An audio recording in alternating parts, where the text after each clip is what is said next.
compañeros y compañeras. A mí me ha tocado y tengo la satisfacción de que así sean de presentar esta mesa sobre el estado de bienestar, fundamentalmente, cómo afecta la crisis al estado de bienestar, los sistemas, y entendemos, vamos a tratar específicamente los sistemas de sanidad, que para ello contamos con el compañero Marciano Sánchez. Vamos a tratar también los temas de servicios sociales, cómo ha afectado la crisis a los recortes en servicios sociales. Para ello contamos con el compañero José Manuel Ramírez y vamos a tratar también el tema de educación. Para ello tendremos también a Loli Tirado, que es una experta en el tema de educación desde la Federación de las AMPAs. Entonces, yo pienso que es un tema que todos sufrimos, el tema de los recortes en sanidad, educación, le decía esta mañana al compañero que por lo menos de momento le han paralizado el tema de las privatizaciones, a ver cómo salimos de aquí. Los recortes en servicios sociales han empezado mucho antes y en educación también el año pasado tuvimos una buena demostración de lo que es la lucha de los compañeros y compañeras en los tres sistemas, tanto en sanidad como en educación, como en servicios sociales. Tenemos 1 hora y media para debatir sobre este tema. Vamos a organizar el debate, 1 hora, 20 minutos, cada compañero hará su exposición y después tendremos media hora para debatir y que podáis hacer vuestras preguntas. Yo voy a leer los currículos de los 3 compañeros y así después no interferimos para nada la propia ponencia, el desarrollo de las ponencias. Empezaremos con el compañero de Sanidad, que es el que primero va a hablar, Marciano Sánchez Baile. Nació en Plasencia, en Cáceres, cursó estudios de medicina en Salamanca, en la Complutense de Madrid, y es doctor en medicina por la Universidad Autónoma de Madrid. Médico interno en el Hospital La Paz, médico residente en pediatría en la Clínica Infantil La Paz, especialista en pediatría y nefrología, médico adjunto de pediatría en el Hospital Niño de Jesús de Madrid desde el 77 hasta 2004, en que es jefe de sección en el mismo centro. En la actualidad es responsable de la hospitalización de pediatría. Es miembro fundador de la Asociación para la Defensa de la Sanidad Pública y de la Federación de Asociaciones para la Defensa de la Sanidad Pública, en la que ha tenido varios cargos. En la actualidad es portavoz de la misma y presidente de la Asociación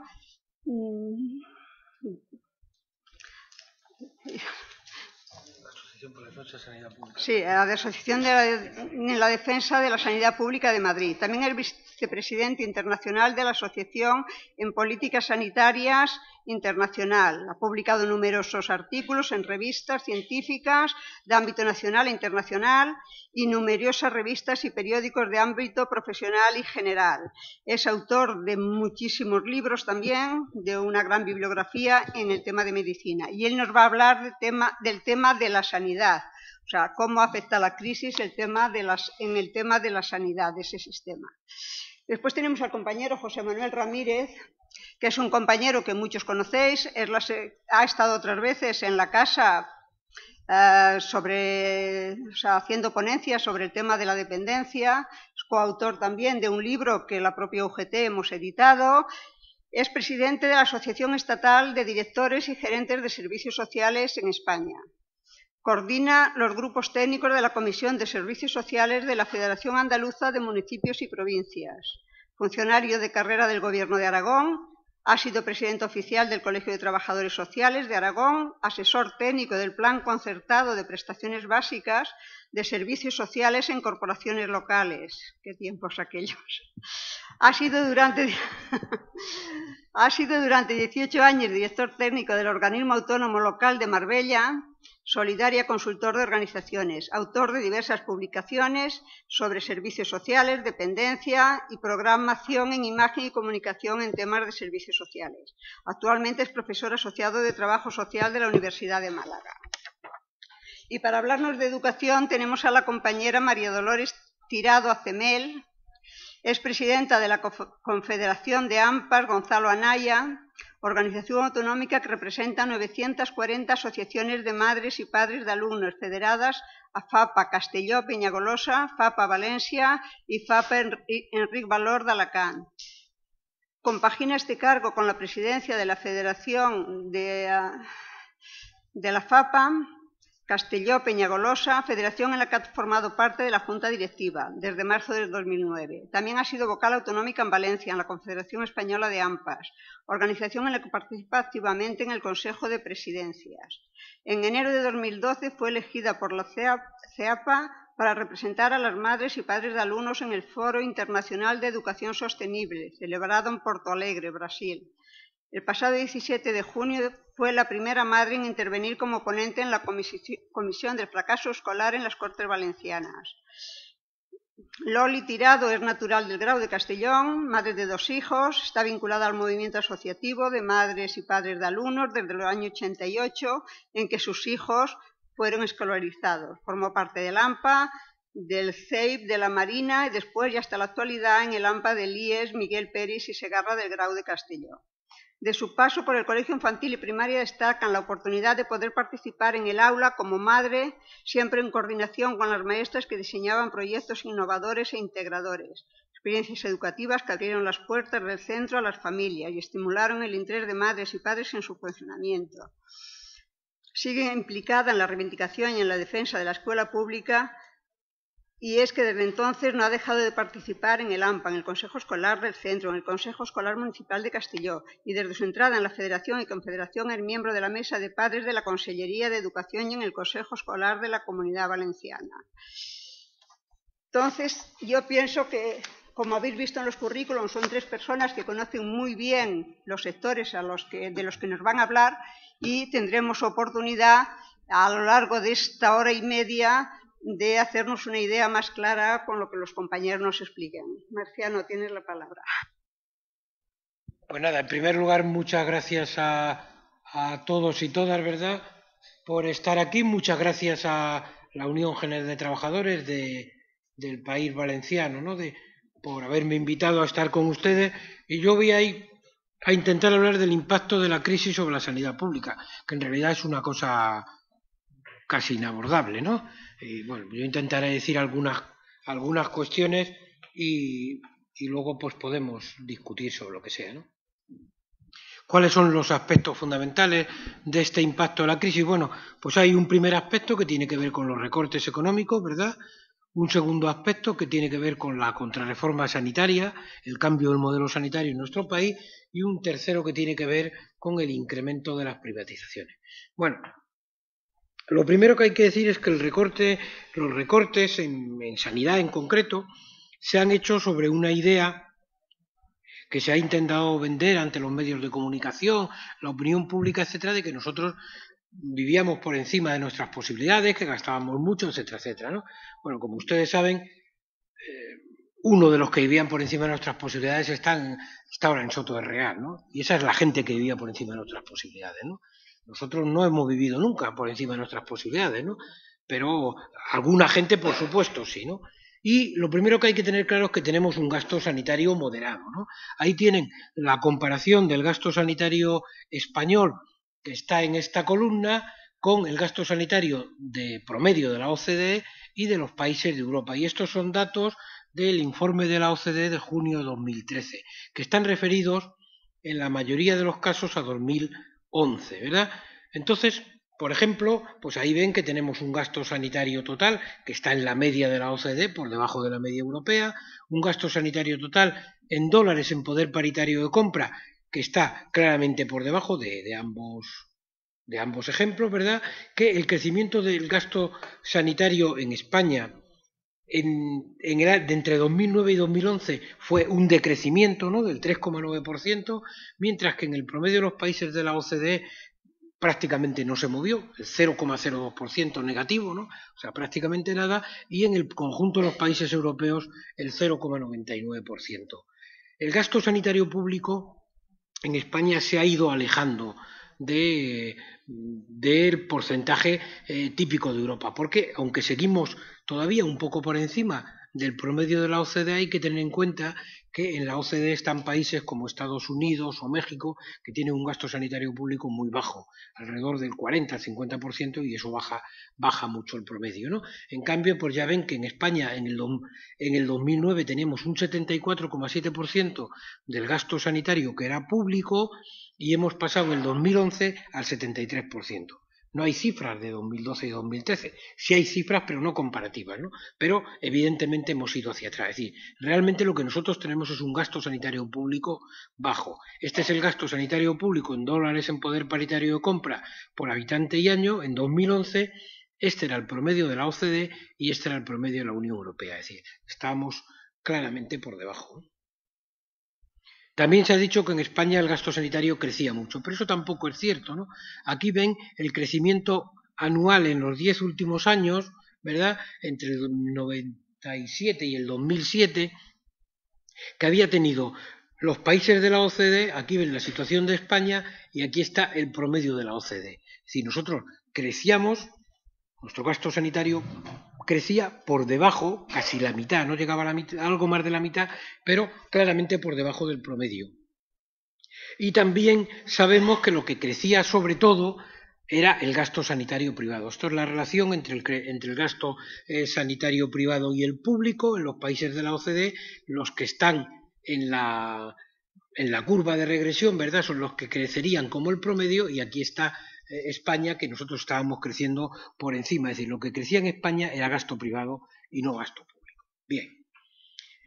Como saben, en España hay un problema que tiene que ver con las comunidades autónomas, ¿no? Es decir, en España el sistema sanitario está descentralizado desde 2001 en las comunidades autónomas y eso hace que cuando hablamos del gasto sanitario del conjunto del país, pues estemos hablando de cosas muy distintas, ¿no? Las comunidades autónomas tienen muchos problemas financieros en la sanidad, que tienen estos orígenes: la subfinanciación, un modelo de financiación autonómico inadecuado, un gasto farmacéutico elevado y las privatizaciones. ¿Qué quiere decir esto? ¿Por qué decimos que hay un modelo de financiación inadecuado? Bueno, pues fundamentalmente por una cosa, porque cada comunidad autónoma recibe una cantidad de dinero para todas las competencias que tiene transferidas: educación, sanidad, transporte, trabajo, gasto social, lo que sea, ¿no? Y es cada una de ellas la que decide cuánto dinero posiciona en sanidad, por ejemplo, ¿no? Y eso hace que haya un diferencial aproximadamente de 500 euros por habitante y año entre la comunidad autónoma que más destina y la que menos destina. Y ese diferencial, aquí comparamos los presupuestos sanitarios de 2010 a 2013, lógicamente está más actualizado, ese diferencial se ha mantenido, por ejemplo, en estos 4 últimos años, pero realmente prácticamente se ha mantenido desde que se finalizaron las transferencias. Es decir, claro, si hay una diferencia de 500 euros por habitante y año, pues eso significa que las prestaciones que puede dar la comunidad autónoma que menos destina, pues no pueden ser las mismas que las que más destina, ¿no? Eso parece casi de cajón, ¿no? Otro hecho también llamativo, ¿verdad?, es que la Comunidad Valenciana siempre ha estado al final, ¿no? En los 2 últimos años no está al final, está la última, pero sí ha estado entre la última, la penúltima, la antepenúltima, prácticamente desde que se puso en marcha el modelo autonómico. Es decir, en Valencia siempre se destinó muy poco dinero a la sanidad. Y luego también en este cuadro merece la pena ver cómo en 2010 el promedio de dinero que se destinaba a sanidad por habitante y año era de 3.343,95 euros y en 2013 era de 1.191,11. Es decir, ha habido una disminución presupuestaria del 11,42% en este periodo. Una cantidad muy importante, pero que así parece menos, pero que si la colocamos en el conjunto de la población son 7.183 millones de euros menos que se dedican este año a sanidad de los que se dedicaban en 2010. Si tenemos en cuenta que aparte de la financiación de las comunidades autónomas también se considera gasto sanitario público el gasto sanitario de MUFACE, el que hacen algunas diputaciones provinciales, el que hace el Ministerio de Sanidad, estamos hablando de un recorte entre los 7.500 y los 7.600 millones de euros, ¿no? Y eso es, claro, lógicamente una cosa muy importante. El recorte no se ha hecho igual en todos sitios, ¿no? Aquí ven cómo ese promedio del 11,4% va desde el 1,3 hasta el 23,3, ¿no? Es decir, ha habido una situación muy mala. En la propia Comunidad Valenciana, ¿no? Por fijarnos en algo, se disminuyó el 14%, y ya digo que siempre era una comunidad que ya estaba siempre por debajo, ¿no? O sea, que una comunidad que ya destinaba poco dinero a sanidad ahora se dedica todavía mucho menos. Bien, esto es un chiste, ¿no? Le dice Watson, ¿no? a Sherlock Holmes, ¿no? Dice: es increíble, Sherlock, ¿cómo ha podido averiguar qué ha sido el FMI? Dice: por los innecesarios y múltiples recortes. Dice: bueno, claro, pues eso, Watson, por eso, ¿no? Está claro, ¿no? Es decir, se han hecho muchos recortes realmente indiscriminados y en muchos casos sin ningún sentido, ¿no? La Comunidad Valenciana no es la que peor ha salido, pero hay comunidades que han disminuido los presupuestos sanitarios del 23 y el 24% en 4 años, ¿no? Eso hace que el sistema sea absolutamente inmanejable, ¿no? Bueno, pues eso significa despidos de mucha gente, disminuir las prestaciones, incremento de las listas de espera, etcétera, etcétera, etcétera. Bien, esto creo que se ha hablado antes, pero bueno, solamente un comentario, ¿no? En realidad no se trata de que gastemos mucho en servicios públicos, sino que lo que tenemos es un problema de recaudación, ¿no? Entonces, esto ve la evolución de la recaudación en porcentaje del PIB, o sea, que no tiene que ver con la crisis económica, porque si estamos hablando de porcentajes, si usted recauda 1.000 y luego pasa si el Producto Interior Bruto son 1.000 y luego pasan a ser 100, si no ha habido un cambio, lo lógico es que el porcentaje de recaudación fuera el mismo. Menos recaudación, por supuesto, pero no en porcentaje, ¿no? Entonces aquí ven cómo en el 2006 el diferencial que teníamos con el promedio de la Unión Europea y con los países de la zona euro era más o menos entre 3 y un 4% de menor presión fiscal, y cómo en el 2011, eso se había colocado en un 7,5%. Es decir, la presión fiscal disminuyó de una manera muy importante, pero claro, volvemos, todo el mundo hará una reflexión y dirá: oiga, la presión fiscal en realidad no ha disminuido, nosotros estamos pagando más impuestos directos e indirectos por diversos temas. El problema es que la presión fiscal se ha incrementado de manera notable sobre la gente que tiene pocos recursos y por lo tanto genera una recaudación baja, pero en cambio ha disminuido de una manera muy importante sobre la gente que tiene muchos recursos. De manera que lo que se ha incrementado, como veremos... Bueno, esto es una idea clara, ¿no? Dice, bueno, no puede haber buenos servicios públicos sin impuestos suficientes, ¿no? Hubo en una época pasada alguien que dijo que bajar impuestos podía ser de izquierda. Bueno, pues era de izquierda o de derecha, pero luego a los servicios públicos los lamina, ¿no? Luego ya usted verá si eso significa que somos de izquierdas o de derechas. Bueno, hay muchísimas cosas en las que no hemos hecho recortes, ¿no? Bueno, hay una lista que imagino que todo el mundo sabe y que todo el mundo podrá ampliar hasta donde quiera, ¿verdad? Pues por poner un ejemplo, le pagamos todos los años 6.000 millones de euros a la Iglesia Católica, ¿no? Así. Los que son creyentes y los que no lo somos, ¿no? Y se lo estamos pagando, ¿no? Por ejemplo, ¿no? Pero bueno, ahí la lista da para mucho, ¿no? Y esto es lo que quería decir. Es decir, en España, entre el 2005 y el 2010, ha habido crisis, por supuesto, pero esa crisis no se ha distribuido de la misma manera entre todo el mundo. La gente con menos recursos se ha alejado cada vez más de la renta que tiene la gente con más recursos, ¿no? Aquí compara el 10% más pobre con el 10% más rico, ¿no? En el año 2005 en España era el 10% más rico ganaba 5,5 veces más que el 10% más pobre. En la Unión Europea era un poquito más bajo, el 5 y el 4,6, y en el 2010 se han ido al 6,9 y en la Unión Europea prácticamente se han mantenido igual. Es decir, en España la crisis es una crisis que ha penalizado a la gente que ya era más pobre. En cambio, los ricos, comparativamente, han salido muy bien parados de esta historia, ¿no? Bueno, otro chiste que también lo dice todo, ¿no? ¿Vale? La segunda cuestión que hay... Pégame un toque. La segunda cuestión que hay es la contrarreforma sanitaria, ¿no? La contrarreforma sanitaria en realidad se ha ejemplificado en el Real Decreto Ley 16/2012 de 20 de abril, que se llama así, de medidas urgentes para garantizar la sostenibilidad del Sistema Nacional de Salud y mejorar la calidad y seguridad de sus prestaciones. Lo primero que hay que decir es que, como suele ser habitual, lo que el título y el contenido no se parecen en nada.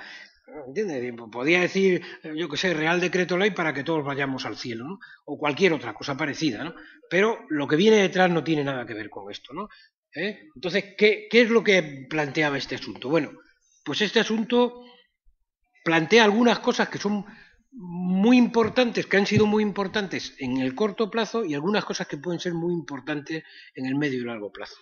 En ese sentido, es crucial, por ejemplo, que cambia el sistema sanitario, de que en lugar de ser un sistema de salud donde la vinculación con el derecho a la atención sanitaria tenía que ver con la ciudadanía, con el hecho de ser una persona que vivía en este país, a que pase a ser, se vincule otra vez al aseguramiento. Esto es lo que había antes de la Ley General de Sanidad, ¿no? Bueno, como alguna gente que es de mi edad quizás se acuerde, ¿no? A muchos de ustedes, ¿no? Por suerte. Pero esto significa que esa vinculación deja fuera a todas las personas, en principio deja fuera a las personas que no están aseguradas. Y luego se ha hecho una orden ministerial donde se ha permitido que aquellas personas que tengan una renta inferior a 100.000 euros puedan solicitar el que se les incluya, entre comillas, como pobres, ¿no? Pero es una orden ministerial. Lo mismo que se hace esta orden ministerial, en cualquier otro momento el gobierno puede ir rebajando esa cuantía hasta donde sea, ¿no? Y presumiblemente si les dejamos lo harán, ¿no? O sea que yo creo que esa es la idea que tiene. Luego se excluyó a los inmigrantes irregulares, una cosa absurda porque que indica, bueno, que esta gente, ¿cómo se dice eso, no? No solo son malvados, sino además se ceban en los que no tienen capacidad de defensa, ¿no? Luego se hablará, por ejemplo, el tema de los servicios sociales, que es otro ejemplo de lo mismo, ¿no? Es decir, no solamente recortan, sino que además, sobre todo, van a por la gente que no se puede defender, ¿no? Que yo creo que esto es muy importante, ¿no? En España los inmigrantes irregulares no se sabe cuántos son, porque son irregulares, pues como su nombre indica. Parece ser que se han retirado 150.000 tarjetas sanitarias.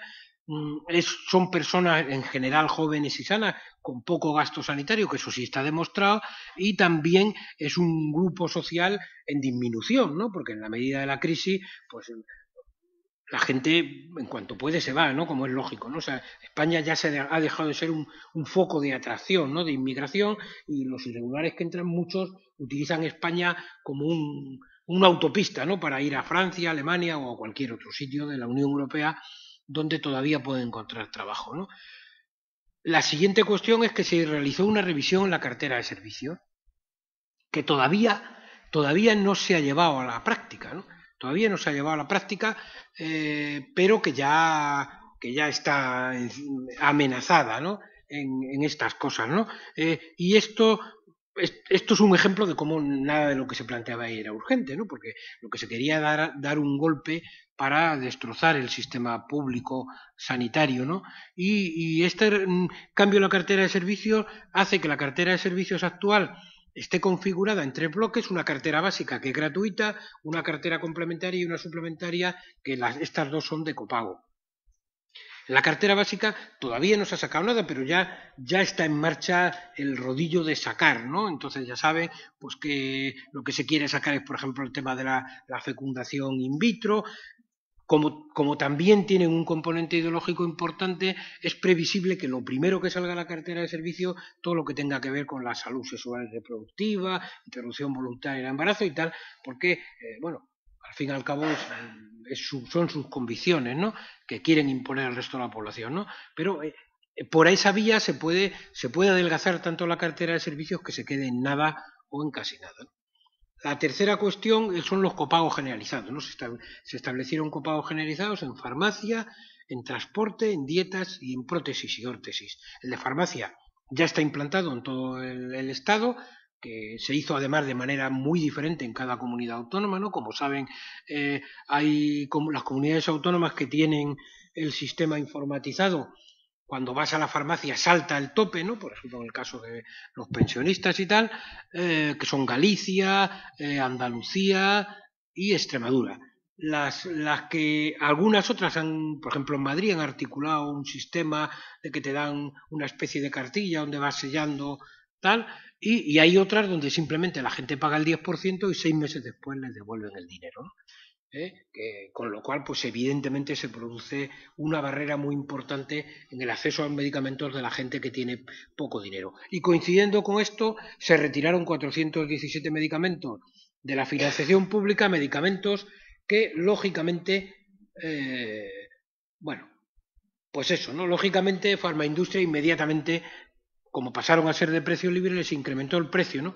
De hecho, hay un informe reciente de IMS, que es una consultora de farmaindustria, donde dice que el gasto farmacéutico en España no ha disminuido después del establecimiento del copago. Lo que ha habido es un traslado de gasto farmacéutico público a gasto farmacéutico privado, con la discriminación que eso supone. Porque, por ejemplo, nosotros hicimos en su día un estudio en la Comunidad de Madrid y comprobamos que el 16,8% de los pensionistas señalaba que no retiraban medicamentos que se prescribían.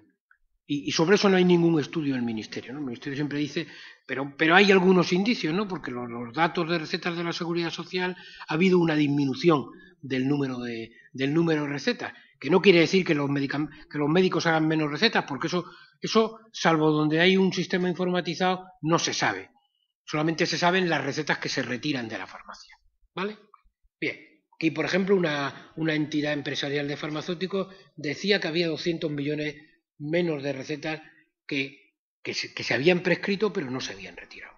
Y lógicamente, bueno, luego hay el sistema este de copagos, pues es muy problemático, ¿no? Porque ataca al transporte, las dietas, las prótesis y las órtesis. Por ejemplo, la Asociación Española contra el Cáncer señalaba que una persona que tuviera cáncer pues tendría 450 euros de promedio mensual de copago, ¿no? Y, bueno, está claro que el copago de transporte no penaliza lo mismo en Madrid que puede penalizar pues en Castilla-La Mancha, Castilla-León, Andalucía, Extremadura o Galicia, que son comunidades autónomas con una dispersión muy grande de población, ¿no? Bueno, esto es una idea es un chiste, ¿no? Del roto, que le dice la señora al médico, mándeme algo que no le hayan recetado a usted en los laboratorios, doctor. Y el médico le dice, pues no hay. Y eso todo el mundo sabe que es así, ¿no? Yo soy médico y, bueno, pues la influencia de los laboratorios sobre los médicos es una continuidad, ¿no? Entonces, los laboratorios influyen en el médico, propaganda, formación, ayuda, el médico hace la receta y el paciente se supone, por parte de la administración, que es el supuesto culpable de lo que han decidido los anteriores. Porque siempre, yo creo que eso conviene recordarlo, yo al menos lo intento, con mejor o peor éxito, todas las recetas que financia el Sistema Nacional de Salud son porque las ha recetado un médico, que con mejor o peor criterio ha decidido que era una necesidad del ciudadano. Ningún ciudadano tiene capacidad para ir a la farmacia y decir, oiga, yo quiero que me den cuarto y mitad de no sé qué. No, mire usted, tiene primero que pasar por el sistema público y ahí le dan una receta, etc. Bien, bueno, esto además luego los problemas se focalizan sobre grupos determinados de población, ¿no? Que son fundamentalmente la gente que es pobre, ¿no? Es decir, por ejemplo, bueno, estas son las desigualdades, los copagos ¿a quién penalizan? A las personas más enfermas, a las personas más pobres, a las personas que viven en el área rural, a quien tienen discapacidades, a las mujeres y a los niños. De manera que si alguien está en varios de esos grupos, pues lo tiene muy mal, ¿no? Realmente el derecho a la atención sanitaria se ha quedado fuera. Nosotros hemos hecho un cálculo de que eso suponía que alrededor de 6 millones de personas iban a tener muchas dificultades para tener la atención sanitaria que necesitaban. Bueno, esto es... Bueno, hay que comentarios o que el gasto farmacéutico siga aumentando, tal, y luego quizás 3 o 4 palabras sobre las privatizaciones, ¿no? Sí, claro. No voy a hablar de Valencia, ¿no? Que lo conocen, imagino ustedes sobradamente, ¿no? Las privatizaciones siempre se ha dicho que era una cosa que se hacía para mejorar la eficiencia, para ahorrar y tal. Todos los datos que tenemos, de fuera de España, por supuesto, pero también de España, no dicen eso, ¿no? Esto es lo que costaron los nuevos hospitales estos de Madrid, que ahora los quieren privatizar del todo, ¿no? Costaron 701 millones de euros y la Comunidad de Madrid en 30 años va a pagar 5.010 millones de euros. De manera que a finales de 2011 la Comunidad había pagado 761,3 millones de euros. Recordemos que hacer los hospitales había costado 701 millones y quedaban 4.284,7 millones de euros. Es decir, la Comunidad de Madrid, los hospitales se abrieron en 2007, podría haber hecho esos mismos hospitales de una manera escalonada, ya los habría pagado hace mucho tiempo y no debería dinero a nadie, ¿no? Por ejemplo, Eso indica que las cosas no funcionan así. Pero es que además, ¿verdad? Se han hecho muchas cosas que no están ahí. Los laboratorios están privatizados, la radiología está en una empresa pública en otro sitio, el control de esos centros está cedido a una empresa privada por 4,2 millones de euros y reciben aumentos extrapresupuestarios continuos, ¿no? Aquí se descubrió a finales del año pasado que en el 2010 ese canon con el que habíamos hecho los cálculos anteriores se había incrementado anualmente en 9,1 millones de euros por parte del Consejo de Gobierno de la Comunidad de Madrid y no se había publicado. Y esto lo señalaba el informe del Tribunal de Cuentas del año 2010. Y lo mismo que vimos eso, bueno, pues, por ejemplo, este es un hospital que tiene una concesión administrativa, ¿no? Una fundación. La Jiménez Díaz pues recibió por encima del presupuesto 94 millones de euros en este año, ¿no? Y este es un caso que es el caso más excepcional, que hasta ahora se ha dado en España, pero igual no es el último. En Madrid hay un hospital, que es el Hospital de Collado Villalba, que es un hospital que se entregó a la Comunidad de Madrid en diciembre del año pasado, por el que la Comunidad de Madrid está pagando 900.000 euros mensuales y que permanece cerrado.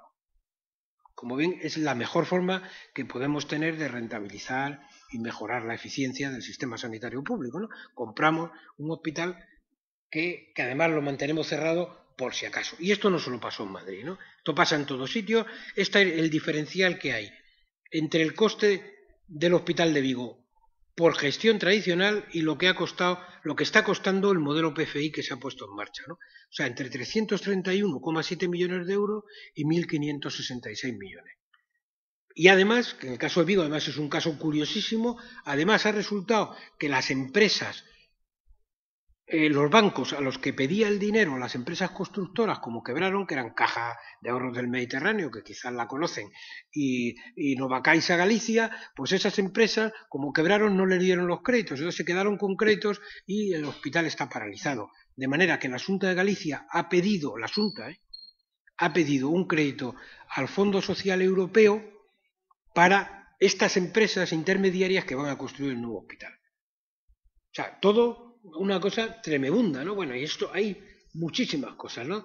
De idea. Entonces, por ejemplo, bueno, pues estos nuevos hospitales que quieren privatizar todavía más, pues fíjese el diferencial que hay entre el coste cama de los nuevos hospitales que ha concedido ya la Comunidad de Madrid a las empresas privadas y el coste cama del Hospital de la Princesa de Madrid, ¿no? Es decir, el coste cama de estos nuevos hospitales, que son hospitales más pequeños, son hospitales entre 200, incluso hay uno de 80 camas, hospitales pequeños de baja complejidad, etcétera, se multiplica casi por 3 el coste cama de un hospital terciario como es el Hospital de la Princesa, que por esas casualidades del señor lo querían cerrar.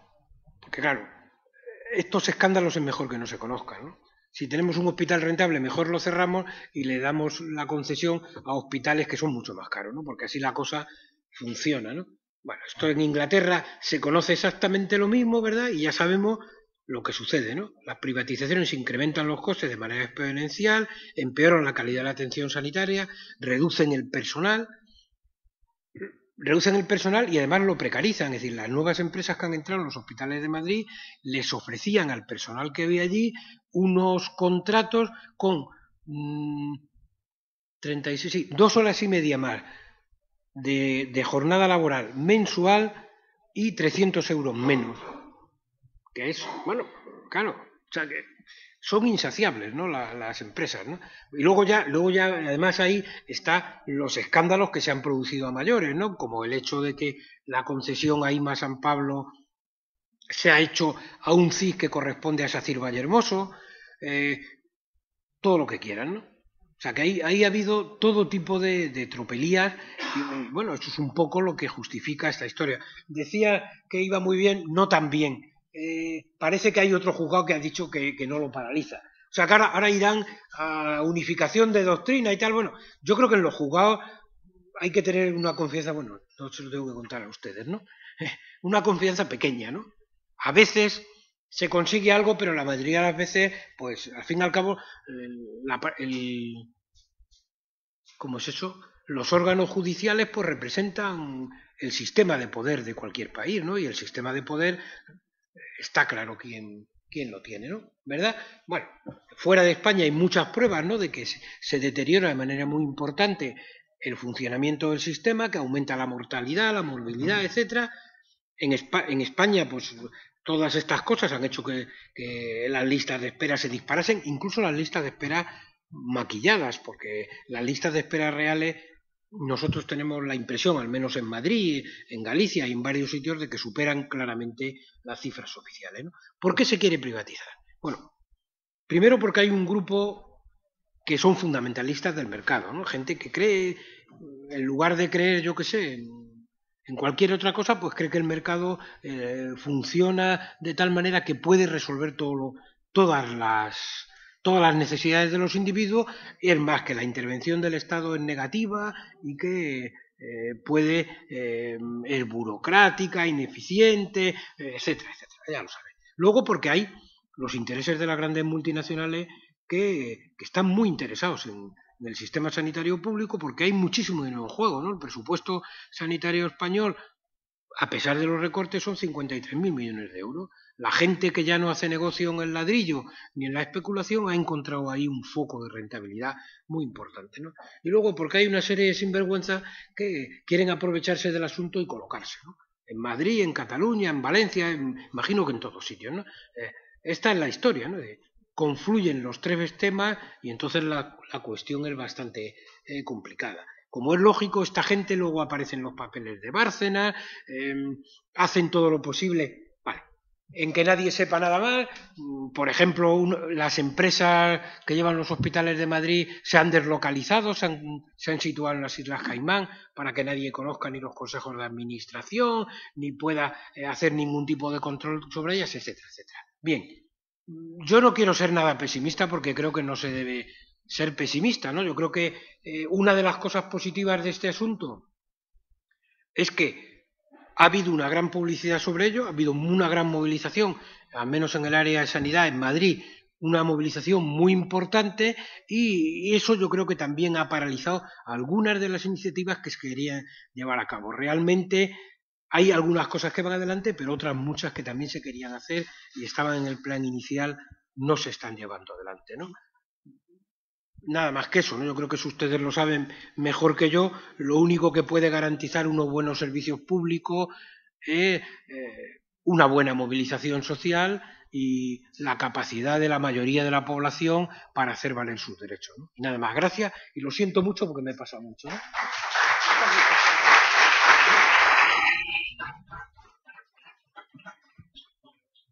Gracias, Marciano, por tu exposición. Ahora daremos la palabra a José Manuel Ramírez, que hablará del impacto de la crisis en los servicios sociales. Si hemos visto el panorama que nos ha pintado el compañero en sanidad, que era un sistema consolidado, esperemos no sufrir mucho con los servicios sociales. Al final haremos un debate general, de preguntas. ¿Compañero? Sí, lo tienes. Bueno, pues os vamos a dar la tarde porque yo voy a insistir todavía, deciros que lo peor está por venir. También es verdad que la situación cambia cuando deviene ser insoportable. Entonces, la parte que a mí me corresponde, que es hablar del tema de servicios sociales y del tema de la ley de dependencia aquí en Valencia, es venir a decir que si en algún sitio los peores servicios sociales, el peor desarrollo de la ley de dependencia que hay en España, que es lo mismo que decir que hay en Europa, están aquí en Valencia. Los datos son catastróficos. Algunos datos os los hemos dado por escrito porque yo creo que es bueno que tengáis los datos.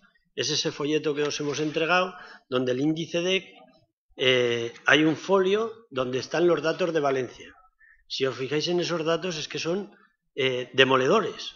Pero demoledores es que una persona en situación de dependencia en Valencia tiene la mitad de posibilidades de ser atendido que una persona en situación de dependencia en cualquier sitio de España. Una persona que cobre el salario social o la renta mínima de inserción en Valencia tiene 5 veces de posibilidades menos de cobrarla que cualquier persona con sus mismas características en el resto de España.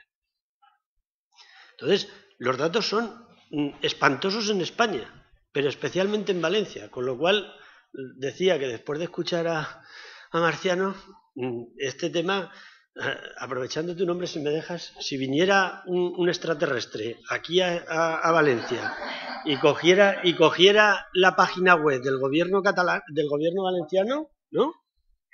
Probablemente terminaría concluyendo que Valencia es lo más maravilloso en el tema de protección social a los ciudadanos.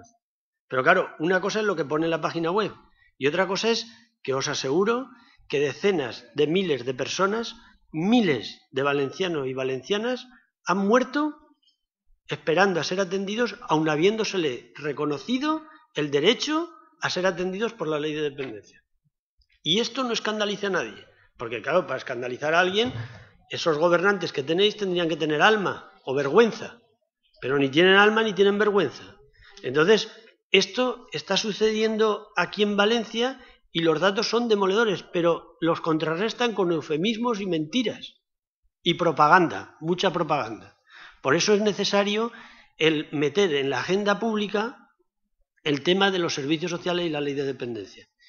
Y yo, que pago la cuota de UGT, pero no soy militante de UGT activo, milito más en mi asociación y en la plataforma de la dependencia y todo eso, necesitamos que las organizaciones que tienen, digamos, alma, nos defiendan, porque las personas en situación de dependencia, las personas más vulnerables que recurren a los servicios sociales, a veces no tienen la capacidad y la movilización que, por ejemplo, la marea blanca o la marea verde han tenido. Por eso, algunos no sabéis a lo mejor que nosotros representamos la marea naranja, esa defensa de los derechos sociales.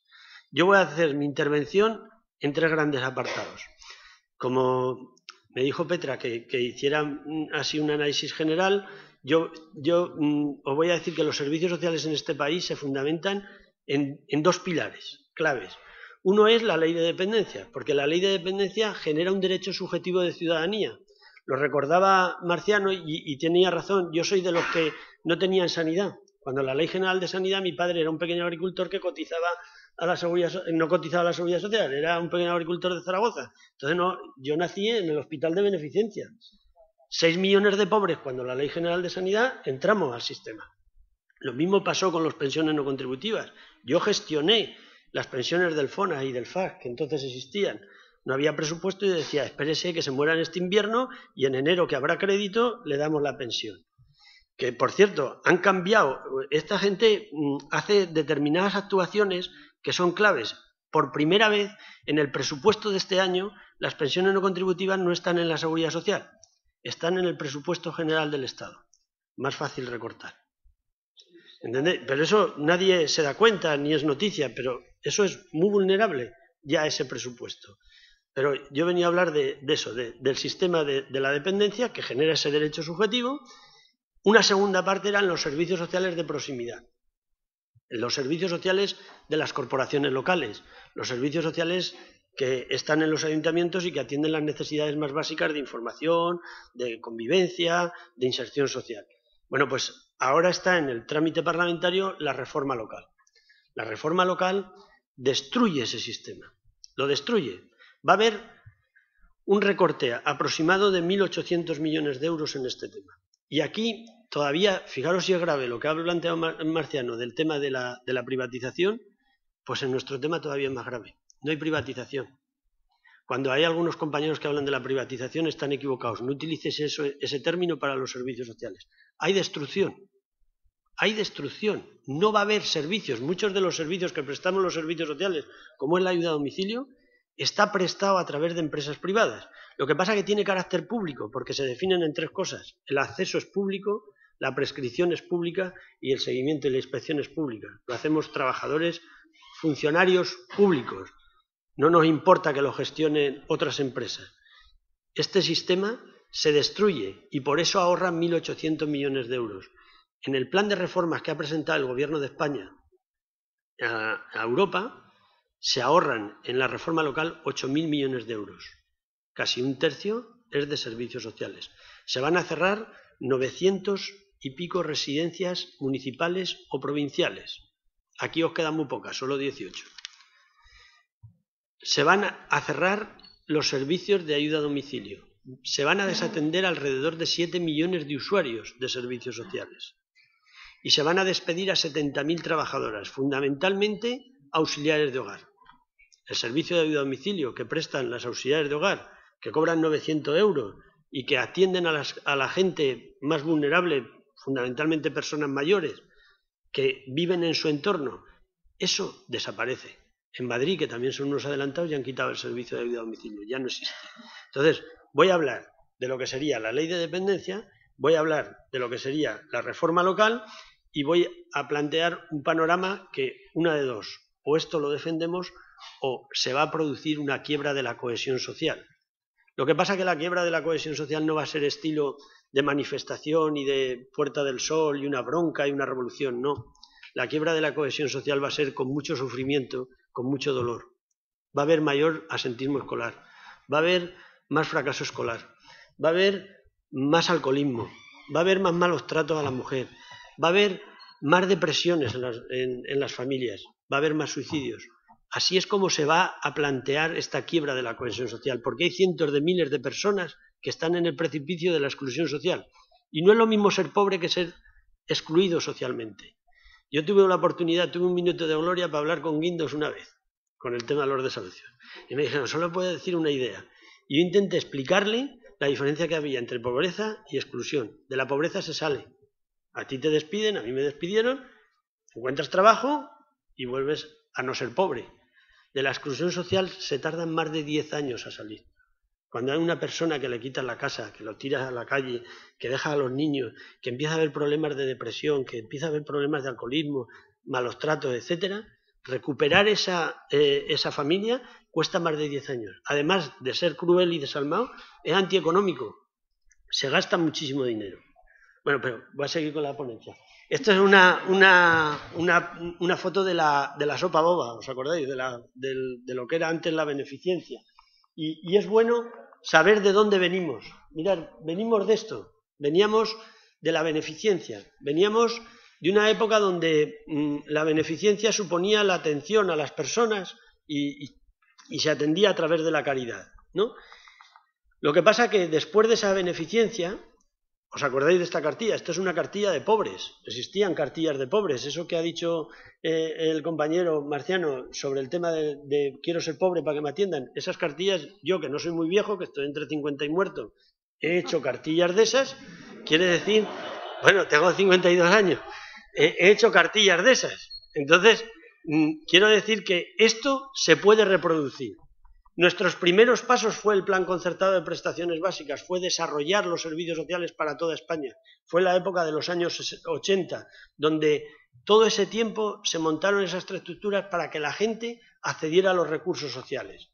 Pero también en los años 90 definimos derechos sociales, ordenamos el sector, hicimos una gestión eficiente y luego vino la ley de dependencia. La ley de dependencia generó o fundamentó lo que sería el cuarto pilar del bienestar social, que no es la ley de dependencia el cuarto pilar del bienestar social. El cuarto pilar del bienestar social es los servicios sociales. Lo que pasa es que la ley de dependencia genera derechos subjetivos. Entonces, como genera derechos subjetivos, por primera vez en servicios sociales entraron, digamos, los derechos de ciudadanía.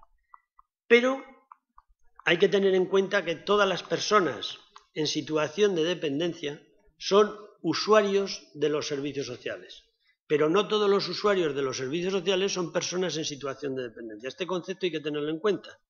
Porque hay mucha gente cuando dice la ayuda a domicilio. Bueno, pues hay gente que está en su casa, que es dependiente y necesita la ayuda a domicilio. Pero a lo mejor hay una mujer con cargas familiares no compartidas, una familia monoparental que tiene 3 niños y que necesita la ayuda a domicilio para poderse ir a trabajar por las mañanas. Y necesita una hora a las 7 de la mañana o a las 8 de la mañana que vaya un auxiliar de hogar que le dé desayunar a los niños, que los lleve al colegio para que ella pueda trabajar y estar integrada. Y no es dependiente, pero necesita la ayuda a domicilio. ¿Entendéis? Bien, reordenamos todo ese sector. Definimos y aseguramos lo que era la responsabilidad pública, desde la proximidad y la descentralización, desde la participación. Pero claro, hasta aquí llegamos, ¿no? El chiste se lo representa. Ese chiste dice, de repente vino la crisis y se ven las zapatillas ahí colgadas y lo que dice es, en días de crisis como este, es cuando me pregunto por qué leches tiraría yo las zapatillas. Pues claro, y se nos desmonta el sistema. La ley de dependencia que se generó con este cuadro, veis lo azul sería los beneficiarios de la ley de dependencia. Casi 780.000 beneficiarios en toda España.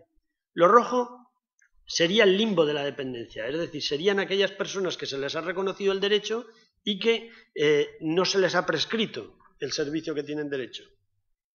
Y lo verde serían las solicitudes, y la línea moderadita sería, digamos, las valoraciones.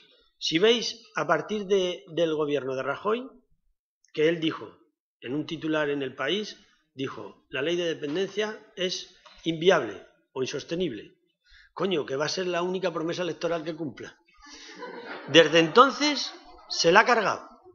Ya no está paralizada, ya no está ralentizada, está en retroceso. Desde que gobierna Rajoy, cada día, cada cuarto de hora, sale un beneficiario de la ley de dependencia.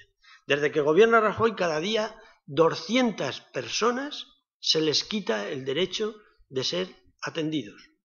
O porque se les ha quitado el derecho, porque los grado 1, los dependientes moderados, les han dicho que hasta el 2015 no se les atiende, o porque se han muerto. Claro, es normal que se mueran porque hay un 54% de dependientes que tienen más de 80 años. Entonces, es normal que se mueran esperando. Esto es en España. Malas noticias para Valencia. Valencia tiene este gráfico de la ley de dependencia. Es decir, nunca se lo creyeron. Nunca se lo creyeron. Utilizaron la ley de dependencia y utilizaron a las personas más vulnerables como rehenes de una confrontación política con el gobierno del Estado. Y eso es de ser unos canallas. En Valencia, un dependiente tiene la mitad de posibilidades de ser atendido que un dependiente en cualquier sitio de España. Y Valencia tiene el 34% del limbo de la dependencia. Es decir, 1 de cada 3 que se les ha reconocido el derecho está pendiente de ser atendido. Eso es así, son datos reales. Claro, por eso se mueren. Claro, y por eso rebajan el limbo. Fijaros, las solicitudes desde el Real Decreto de julio del año pasado de Rajoy ya han bajado a tal nivel que prácticamente ya no echan solicitudes. Pero además hay 100.000 personas que están pendientes de ser valoradas, que han echado la solicitud y no van a su casa a valorarlo. Pero además han rebajado los grados. Una persona que tenía un grado 3, pues resulta que lo han ido a revalorizar y entonces le ponen un grado 1 y le dicen hasta el 2015. Esto es de ser unos canallas, porque la dependencia tiene una característica y es que tiene un estado permanente. Es decir, la gente que tiene Alzheimer, desgraciadamente, no va mejor. Entonces, ¿cómo lo puedes revalorar con un menor grado? Porque así se buscan los recortes. Fundamentalmente los recortes están basados en los fallecimientos y en los dramas y el sufrimiento de las familias, de las personas dependientes y de las propias personas en situación de dependencia. Estos son los PIAs, lo que se dice la prescripción. Fijaros, desde hace un año prácticamente los PIAs están en retroceso. Más de 30.000. En la siguiente diapositiva, 36.158 beneficiarios menos desde el Real Decreto del año pasado, que decían, en un Real Decreto utilizan esos eufemismos para racionalización, la sostenibilidad. Yo de verdad, cada vez que hay un gobernante que utilice la palabra de sostenibilidad, racionalización, equilibrio presupuestario, hay que insultarle directamente. No hay que permitirles, que pueden hacer la política que quieran, pero no pueden engañarnos. Es decir, mire usted tiene el derecho, le ha elegido la gente, de parar la ley de dependencia. ¿De acuerdo? Pero no me puede decir que la ley de dependencia va mejor, porque entonces me están mintiendo.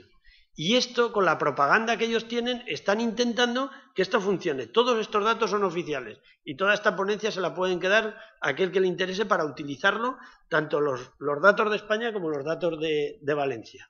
Fijaros, esta es la media que había mensualmente de beneficiarios por año. En este último año ya es negativo. La tasa de reposición no se mantiene. Ya directamente la fecha de caducidad de la ley de dependencia está hecha. ¿Sabéis cuál es? El día que muera el último dependiente que está reconocido. Entonces, cuando dicen, hemos atendido a más gente, hemos reducido el limbo de la dependencia, este gráfico representa lo que son los beneficiarios con sus propios datos del Ministerio.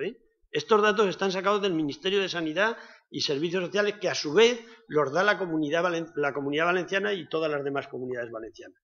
Este es el gráfico de los derechos, de cuántas personas tenían derecho al inicio del gobierno de Rajoy y cuántos tienen ahora. Fijaros cómo ha caído. 200 personas cada día, desde que gobierna Rajoy les ha quitado el derecho. Pero ¿sabéis qué pasa? Que ellos dicen, que ellos sacan este gráfico y dicen, hemos reducido la lista de espera, ¿verdad? El gráfico de arriba del ministerio. Con los datos del propio ministerio nosotros hemos hecho cómo han reducido la lista de espera, que es sacar de la lista de espera los atendidos. Y veis, los atendidos se mantienen, no solo no se mantienen, sino que retroceden, bajan.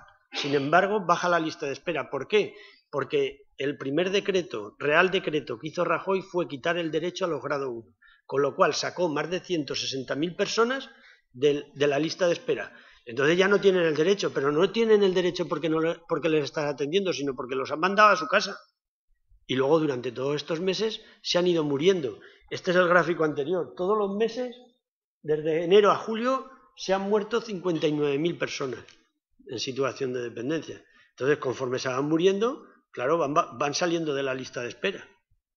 Sin embargo, ellos dicen, hemos rebajado el limbo de la dependencia. Eso no se le puede permitir. Este sueño ha acabado. ¿Y sabéis por qué ha acabado? Porque detrás de esto hay una privatización, pero no de las empresas, del derecho. Aquí están las aseguradoras. Las aseguradoras lo que quieren es que haya un seguro privado de la dependencia. Ahí está, detrás de cada una de estas grandes empresas. Vosotros conocéis, hay un señor muy famoso aquí que tiene una familia que tiene unas empresas. Sí, empieza por C y termina por Otino, pero yo no me gusta decir los nombres. Entonces, pero eso no es el problema son las grandes aseguradoras que detrás están de las grandes empresas de residencias. Detrás de los grupos de residencias de Vallesol está Seguro Santa Lucía. Detrás de las empresas de Grupo SAR está Seguros Mafre y otras aseguradoras. Está Sanitas, está Adeslas. ¿Qué quieren? Quitar que esto no sea un derecho subjetivo, sino que todos coticemos un seguro privado de dependencia y de esa manera se generará un sistema dual. Quien tenga dinero irá a unos servicios de alta calidad y quien no tenga dinero a la beneficencia. Entonces ellos dicen, no, cada uno elegirá. No, ese no es la clave no es eso, son las empresas quienes eligen a los usuarios que van a atender. Por eso este tema del sistema de la dependencia es un sistema que prácticamente se ha acabado. Esta es la gráfica de la Comunidad Valenciana. Dice, ha ido mal la ley de dependencia en Valencia, en donde peor de toda España. ¿Puede ir a peor? Pues coño, en este año ha ido a peor. Han sacado a 4.000 beneficiarios. ¿Cómo podía ir a peor? Pues ha ido a peor. En la tasa de reposición en el último año en la Comunidad Valenciana ha escupido 4.000 y pico beneficiarios que tenía. Y mira que tenía pocos, pues todavía están en retroceso la ley de dependencia de Valencia. Que esto es como si tu hijo te viene con un 3 o un 2 en la nota del examen y te dice, niño, ya no bajarás la nota, y te viene al siguiente y te trae un 1 en el examen. Pues esto es lo que está ocurriendo en la Comunidad Valenciana, está en retroceso. Y estas son todas las cosas que ha hecho el Real Decreto ese. No os la va a contar, el que tenga interés que se las lea así puntualmente. Hay una cosa que me parece desalmada y es que han desarrollado una norma en la cual ahora el tiempo de espera legal es de 2 años y medio. Es decir, desde que tú entregas la solicitud hasta aquí este plazo es sine die, pero en general 2 años y medio. Claro, cuando a una persona en situación de dependencia le dices que tiene 2 años y medio a atenderla, lo más probable es que se muera sin ser atendido. ¿Qué ha hecho el Ministerio? Quitarse del presupuesto. Está recortando presupuesto. ¿Para qué? Para que el sistema se hunda. Cuando el sistema se hunda, entonces tendrán las aseguradoras la excusa perfecta para decir seguro privado de la dependencia. Y entonces nosotros, que ya tendremos, ahora pagamos nuestra cotización a la Seguridad Social para mantener este sistema, tendremos que pagar una cuota de un seguro privado de dependencia para si queremos ir a la residencia que nos cubra eso. Pues al final, además, todos vamos a ir a la residencia. Tengo un amigo que es soltero que dice, al final todos vamos a ir a la residencia, a ti te llevan tus hijos y vienen en taxi, pero nos vamos a ver en la residencia. Pues el que tenga dinero pagará la residencia a través de la cuota y el que no, pues tendrá que... Han sacado otra cosa que ha planteado el decreto, es muy grave, que es el tema del patrimonio. Yo ahora a mi madre, que la tengo malita y que quería llevarla a la residencia, o la pagas, o si no, mi madre, que lo único que tiene es la casa del pueblo, cuando termine o fallezca, dure muchos años, pues tendremos que pagar, cuando hagamos la herencia, sobre esa casa pagar el dinero que ella ha gastado atendida por la residencia. Todos son canalladas, pero es que son 16 puntos, no os puedo contar todo. Lo que hace el Ministerio es quitarse de esto. También ha influido en el empleo. En un tema sindicalista como estamos, mirad, hemos generado 200.000 puestos de trabajo. Nuestro sistema de la atención a la dependencia de servicios sociales es muy rentable. Yo quiero decirle al secretario general, apréndete un dato, por cada 1.000.000 de euros que invertimos en dependencia en servicios sociales, generamos 30 puestos de trabajo estables, no deslocalizables y directos. Es decir, es la mayor inversión que podemos hacer. 200.000 en España. Aquí, en Valencia, que es donde peor se ha desarrollado, se han desarrollado 15.000 puestos de trabajo. Muchos de ellos trabajan en la empresa de Cotino, pero hay 15.000 puestos de trabajo. ¿Vale? Este es un gráfico donde se demuestra, mientras la crisis estaba destruyendo empleo, hasta el 2012, en el sistema de servicios sociales y dependencia, generábamos puestos de trabajo. Los retornos económicos son 4 razones. Este es el mensaje optimista. Por mucho que quieran quitar el tema de la ley de dependencia, no la van a poder quitar. Hay 4 razones fundamentales que van a mantenerla. Una es la razón sociodemográfica. Somos un país de viejos y hay que atender a los abuelos. No podemos no atenderlos. La segunda es porque ahorra costes sanitarios. Es decir, es más fácil atender a una persona con ayuda a domicilio en su casa, en su entorno, que no tenerla sin atender, que luego tenga que ir al hospital y la cama de hospital es mucho más cara. ¿Entendéis? Pero la pagamos aparte. Si te mueres, la llevas, está privatizada, sí. Cotino, que tiene cosas de esas. ¿Cómo? Pero eso Cotino, yo estoy hablando aquí a nivel general, no ya de Cotino. De Cotino tuve una oportunidad de hablar con él y se fue. Lo pillé en una mesa redonda, le hice una pregunta y conforme le estaba preguntando se largó. En Zamora fue. Pero pero yo hablo de a nivel general, es decir, tenemos que pensar en el ahorro del coste sanitario. Cuando yo, por ejemplo, hace poco di una charla con un hombre que era especialista en tema de Alzheimer, del Centro de Investigaciones Científicas, que ahora no me acuerdo cómo se llama, en Oviedo, y decía, claro, cuando quitan al grado 1, que dicen, no, los dependientes moderados no los llevamos.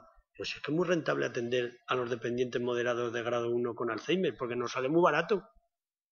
Y retrasas el tema del Alzheimer todo lo posible. Y su mejora calidad de vida y todo eso. Esos estudios, a lo mejor los de sanidad los tienen más estudiados, pero yo estoy seguro que en lo que respecta a mí, que es el tema de calidad de vida, les aseguro que ganan mucho más en calidad de vida. Estoy seguro que también es antieconómico hacer esto. La tercera es que reactiva la economía, es decir, no solo el dato de por cada 1.000.000 de euros 30 empleos estables directos y no deslocalizables, son directos porque contratan fundamentalmente 94% mujeres. Son directos porque están ahí y no son deslocalizables porque no te puedes coger y llevar la empresa a Marruecos o a China, porque los abuelos tendrán que vivir donde viven, no te vas a llevar a los abuelos a China. Entonces, es un ahorro tremendo.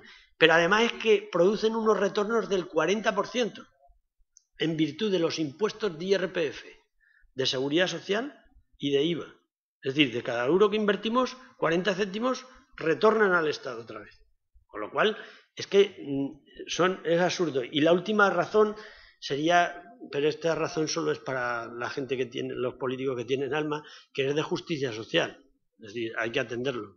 Pensemos que esa razón no es válida para muchos. ¿Qué es lo que pasa? Que viene el índice, la valoración de los servicios sociales. Tenemos los peores servicios sociales de Europa. Pero además, Valencia tiene los peores servicios sociales de España y de Europa. Hemos hecho una escala utilizando 30 indicadores. Fijaros, de 30 indicadores, solo Valencia está por encima de la media en uno. En el de acogimientos familiares, que está un poco más por encima. Hasta el reloj parado acierta 2 veces la hora al día. Pero los otros 29, todos están por debajo. Mirad, el desarrollo de los servicios sociales es débil y con tendencia negativa. Hay un estancamiento del sistema. Se reduce el gasto, precisamente ahora que es cuando más se necesitan los servicios sociales, reducen el gasto en servicios sociales. Esto es como si aquí hubiera una epidemia y recortaran en la sanidad y despidieran a los médicos. Pues en este momento se reduce el gasto de servicios sociales. Más de 500 millones de euros en los últimos años presupuestados. Hay una enorme disparidad. Es decir, hay comunidades autónomas que tienen un desarrollo de servicios sociales buenos y otras muy mal. Y hay una especial que quiero contar, que es la quinta, especialmente para ustedes. Y es que los servicios sociales no son determinantes del déficit de las comunidades autónomas. Entonces, si la Comunidad Valenciana es una de las que mayor déficit tiene, que no echen la culpa a los servicios sociales, que aquí no se lo han gastado. Se lo han gastado en otras cosas, pero en servicios sociales de independencia no se lo han gastado, porque la inversión de servicios sociales en la Comunidad Valenciana es de 150 euros por persona al año, cuando en el resto de España es de 290 euros por persona al año, casi el doble. O sea que aquí se han gastado el dinero en otras cosas. Pero además se demuestra que la descentralización y el protagonismo local son determinantes para la eficacia y la eficiencia de los servicios sociales. Cuanto más cerca estás de los ciudadanos, mejores resultados tienes. Esto sería, la nota de Valencia es 0,60, con unos servicios sociales irrelevantes. Es la última, si veis, es la última. Valencia tiene la última puntuación en todos los indicadores. Pero además hay una cosa muy grave, que es, hemos hecho un gráfico que demuestra la correlación entre la tasa de pobreza y cómo están los servicios sociales en una comunidad autónoma. Un poco para buscar el tema de desigualdad. Curiosamente, en aquellas comunidades autónomas que peores servicios sociales tiene, a excepción de la Comunidad de Madrid por otros temas que hemos analizado, que son Canarias y Valencia, es donde más sube la pobreza.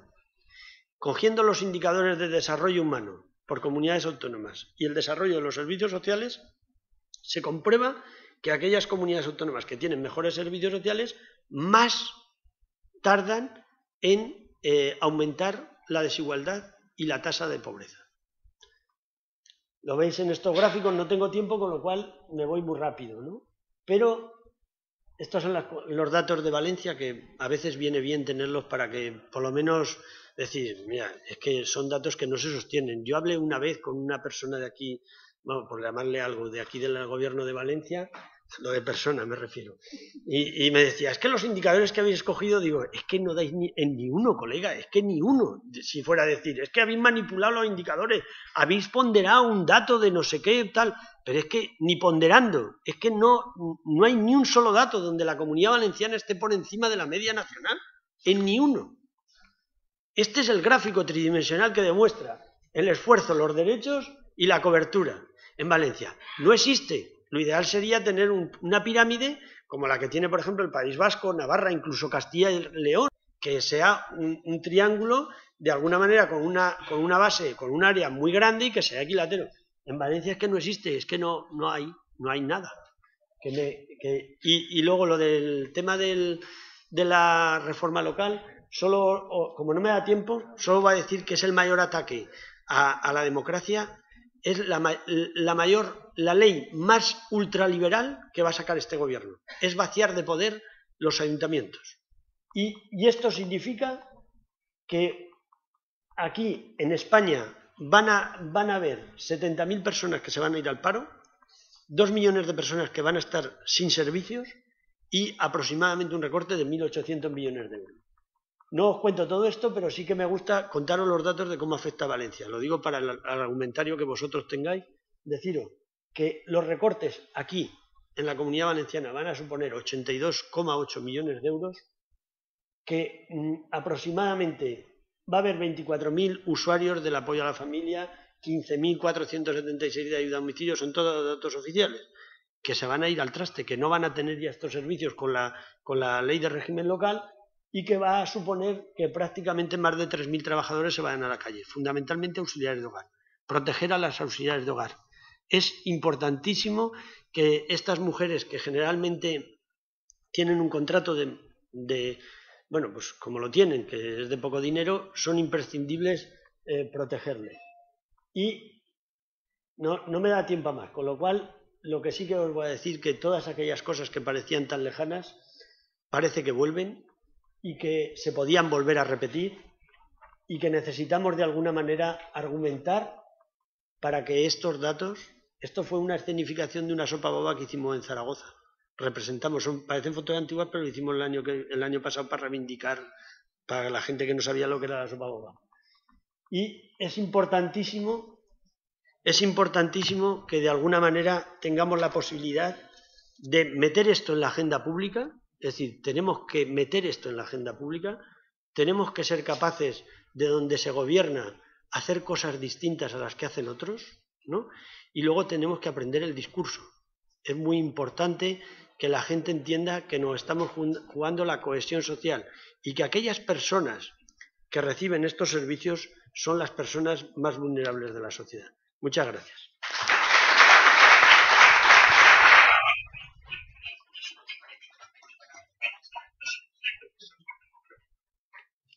Muchas gracias, José Manuel. Bueno, y ahora tiene la palabra la compañera María Dolores Tirado, que nos va a hablar del tema de educación, que es un tema que aquí en Valencia el año pasado se ha vivido también muy calentito, o sea, los profesores, las AMPAs, o sea, hubo mucho movimiento y pienso que seguirá habiéndolo, más con la ley Wert que está al caer. Mayormente. Yo no sé si ponerme a llorar, irme para Castellón, porque realmente yo estoy casi por pedirle al doctor que me haga una receta de un ansiolítico o algo de esto, porque la situación realmente, yo ya sabía que Valencia era la leche, pero hoy me lo acabáis de demostrar todavía más. Y si Valencia es la leche en estos dos servicios que son tan importantes para la comunidad, ni os quiero contar el desasosiego, el desánimo y la incredulidad que tienen las familias y la falta de certeza de lo que van a hacer sus políticos, empezando el curso que empezamos el día 9 y a día de hoy no tenemos ayudas.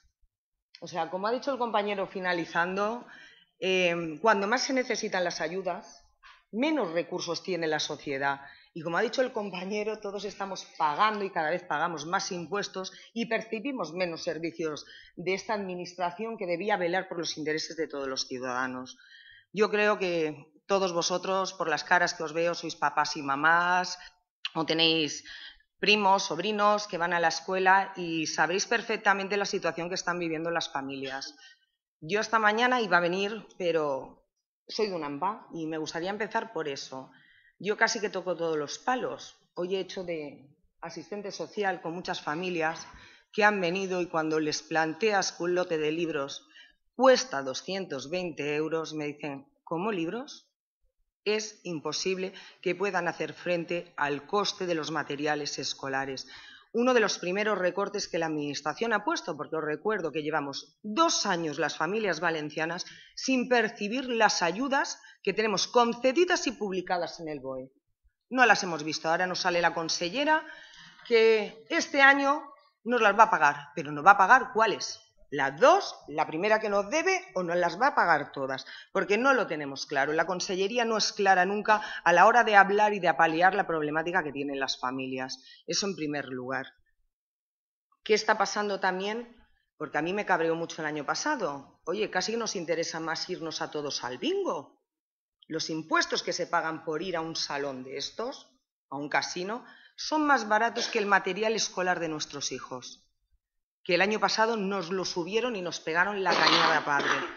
Y un suma y sigue. Esta administración, que vela tanto por las familias, por la educación, y os recuerdo que están organizando, como bien ha dicho la compañera, una ley que, según ellos, es de mejora de la calidad educativa, lo que nos está tirando por tierra es todo el sistema de escolarización pública, gratuita y laica. Y esto no lo dice Loli, una mamá, a mí me gusta considerarme mamá más que presidenta y nada. Soy una madre que apuesta por la escuela pública, que tengo 2 hijos que están en la escuela pública, adolescente y preadolescente, cuidado, pero ahí estamos. Ya voy arregladita y encima me tengo que encontrar con que en muchos de los casos, como me ha pasado este año, no hay plazas para poder escolarizar a nuestros hijos en las famosas o grados medios o formación profesional. Todo esto que hoy vende la consellera de Educación en los últimos titulares, que va a primar el plurilingüismo y la formación profesional dual. Vergonzoso por parte de la Administración cuando no tenemos plazas públicas para nuestros hijos y hijas. Creo que la consellera y la Administración se debería dar una vuelta para plantearse todo el sistema que llevamos y todo lo que adeuda a las familias, y a día de hoy aún tiene para decir que nos lo va a pagar. Os lo contaré en próximas noticias. También me gustaría comentaros lo que ha pasado este año con las ayudas de comedor. Las ayudas de comedor este año, la Consellería de Educación, nos quita las ayudas de libro, recordamos. Y ahora resulta que venimos a las ayudas de comedor de este ejercicio. Las ayudas de comedor de este ejercicio se han incrementado, sorprendidos, ¿no? Se han incrementado porque la Administración ha introducido dentro del sistema de ayudas de comedor a la concertada. Con lo cual sí que habrá un incremento en ayudas, pero ¿cuánto le pertenecerá a la pública? Porque a día de hoy no han publicado qué cantidades percibirá la pública de la concertada. Y sí que me gustaría daros un dato, porque a esta consellera le gusta hacer unos números fantásticos y maravillosos. El ejercicio anterior teníamos becados en la Comunidad Valenciana 65.000 alumnos que percibían el 100% de las ayudas de comedores. 10.800 alumnos que percibían el 70% y 4.200 escolares que percibían el 40%. Eso fue el ejercicio 2011-2012. Pasamos a este ejercicio que acabamos de pasar. Yo recuerdo que le adeudan a los comedores porque todo esto no se paga. Este año hemos tenido en la Comunidad Valenciana, la consellera dijo, tenemos 80.000 becados, igual que el ejercicio anterior. Pero si queréis hacemos las cuentas. Este año del 100% han sido 20.000, cuando el año anterior eran 65.000. ¿Vais cuadrando, no? Del 70% teníamos 60.000 escolares este año, cuando el año anterior eran unos 10.800. Y del 40% han desaparecido. Nosotros en la Confederación Gonzalo Anaya echamos las cuentas. Desaparecieron de encima de la mesa de los comedores escolares unos 7 millones de euros. Que a día de hoy nadie sabemos dónde está. Pero lo que a mí me gusta, y es la pregunta del millón para mí personalmente, y espero que algún día la Administración nos pueda responder, es todas esas ayudas de comedor que las familias del 70% han denegado porque no podían cubrir el otro 30%, ¿dónde están? ¿Dónde está el dinero de la escuela pública? ¿Dónde está el dinero de los comedores? ¿Dónde está el dinero de los libros? Porque antes se me ha olvidado deciros, la totalidad del dinero que la Administración adeuda de ayudas de libros, el ejercicio 2011-2012 teníamos una cuantía de ayudas de libros escolares casi de 43 millones de euros. Al ejercicio siguiente se redujo en 28 millones de euros, ir contando lo que van desapareciendo. Y hemos pasado de ayudas que nos han pagado a no tener ayudas de libros y la deuda que tiene la Administración con todas las familias valencianas. En este caso, con nosotros, pero en el servicio de comedor, con quien adeuda son con los servicios de comedor. Hoy por hoy no tenemos que darle las gracias a la Administración de que nuestros hijos y hijas estén comiendo en un comedor. Se la tenemos que dar a los servicios de comedor que se están llevando adelante todo el peso que tenía que responder la Administración. Para mí es falta de responsabilidad por los poderes políticos que no están haciendo las cosas como tocan y están dejando a la escuela pública en menos que mínimos. O sea, la raya roja esta que hablan tanto los políticos que le gusta tanto y a mí, sinceramente no la entiendo. La han sobrepasado con la escuela pública porque nos han dejado bajo cero. Más recortes que hemos tenido las familias. Vulgarmente o cariñosamente las familias hablamos del autobús, ¿vale? Campo a través, porque es el planteamiento que tuvo la Consellería el año pasado de hacer una medición para que nuestros hijos pudieran ir. Yo y mis compañeros de la Confederación me gustó poner una imagen. Yo vivo en el Grao de Castellón. No sé si conocéis Benicàssim, las agujas de Santa Águeda, todo esto. Yo pensaba, no res, los chiquillos que viven ahí arriba, la madre que le ponga una tirolina, lo lance por la mañana, el niño te llega en línea recta perfectamente al instituto, chico, y ya no tenemos ni que pagar deporte de riesgo, porque el niño ya nos lo hace. Cuando hoy hay utilidades por internet, tanto que también la Administración ahora nos regala las tablets, qué guasa que tiene la consellera, ¿vale? Oye, que se pueden calcular directamente para que nadie estafe a la administración, porque oye, es que los ciudadanos de a pie anda que no nos gusta estafar a la administración, pero hay recursos para que la administración pueda saber el recorrido que tienen que hacer nuestros niños. Otra cosa que me preocupa mucho, y ya varias veces que hemos ido a misa de padres o directamente con la territorial de Castellón hemos hablado, lo único que aparece en esta orden es la orografía del terreno. Perfecto. ¿Sabéis cuántos problemas tenemos con diferentes pedanías y pueblos que los niños tienen que desplazarse menos de esos 3 kilómetros que exige la Consellería por unas carreteras absurdas, sin arcenes, sin pasos, sin nada? O sea, la seguridad vial de nuestros hijos no tiene ni un punto para tener un acceso en una línea de autobús. Además, lo último que me dijeron fue, chica, pues cógete el bus de línea. Esa es la respuesta que da la Administración para las problemáticas que estamos teniendo. Y este año no han movido ni un pelo. De la orden que plantearon el año pasado, no han movido ni un pelo. Nosotros creemos que la Administración debe velar por eso y debe velar por permitir el acceso a la escuela pública de todos los usuarios. Y con esto está consiguiendo que muchas familias tengan perjudicado ese acceso a los centros educativos. Luego, otra cosa que nosotros también vemos con preocupación, y hablando también de la desigualdad que se produce, depende de dónde naces, o yo, como nosotros lo decimos cariñosamente, depende de la cuna que tienes unas oportunidades u otras. Siempre hemos abogado por la escolarización de 0 a 3 años. Hoy por hoy tenemos muy pocas escoletas de 0 a 3 años, pero menos ayudas dan a las familias para que realmente puedan escolarizar a sus hijos en ese sistema de 0 a 3 años.